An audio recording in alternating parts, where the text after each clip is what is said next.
Ainsi l'Éternel Dieu forma l'homme de la poussière de la terre.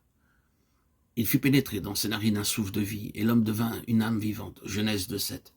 Si nous nous reportons à la citation exacte que l'apôtre Paul fait de ce passage dans 1 Corinthiens 15:45, nous verrons qu'il est employé pour décrire la différence qui existe entre le premier Adam et le dernier Adam. Le premier homme, Adam, a été fait âme vivante. Le dernier Adam est esprit vivifiant. Le premier a été fait une âme vivante, le dernier un esprit vivifiant. Mais remarquons, pour commencer la synthèse, il y a trois choses. Les éléments matériels, la poussière de la terre, le facteur transformateur, le souffle de vie, et le résultat final, l'homme devint une âme vivante.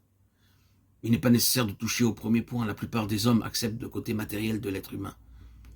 La poussière de la terre. Adam, de Adama en hébreu, qui signifie terre. Ce mot renferme aussi un élément de couleur, terre rouge. Le second point nous amène immédiatement à notre objet présent. Nous avons ici deux côtés ou deux aspects. L'Éternel Dieu, le souffle de vie, celui qui agit et les moyens qu'il emploie. Il ne faut pas confondre création et émanation. Lorsque la partie animale de l'homme est en vue, il ne nous est rien dit qui supporterait l'idée qu'il y aurait une unité de la nature entre ce qui a été créé et le Créateur. Mais lorsque nous considérons cette partie de l'être humain dans laquelle il est à l'image et à la ressemblance de Dieu, nous avons une nature plus haute et celle-ci est communiquée et non créée.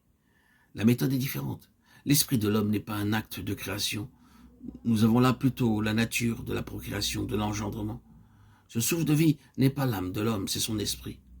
Nous verrons plus loin que ce n'est pas simplement un élément abstrait et simplement initiateur qui marque la différence entre l'homme, organisme vivant, et la matière inanimée, mais quelque chose qui, venant de Dieu, est un organe ou une faculté aussi bien qu'une fonction. Selon l'enseignement général des Écritures, nous comprenons que ce fut le Saint-Esprit, l'Esprit de vie qui souffla dans l'homme, et par ce souffle fit de lui non seulement un être animé, mis en lui non seulement le corps âme, la vie psychophysiologique, mais forma le lien avec Dieu pour l'accomplissement des desseins suprêmes de Dieu. Nous avons dans Zacharie 12:2 cette phrase: l'Éternel a formé l'esprit de l'homme au-dedans de lui. Le mot formé vient du mot hébreu yatsar, qui signifie mouler, pour donner une forme. Dieu a formé le corps de l'homme de la poussière de la terre. Il a aussi formé l'esprit de l'homme en lui. Il faut qu'en lui ait existé là tout d'abord. Il faut nous rappeler ici les mots de Hébreux 12:9, le Père de nos esprits. C'est ici que nous sommes les enfants de Dieu. Il faut nous souvenir que le pneuma ou esprit a le pouvoir d'identité définie et indépendante.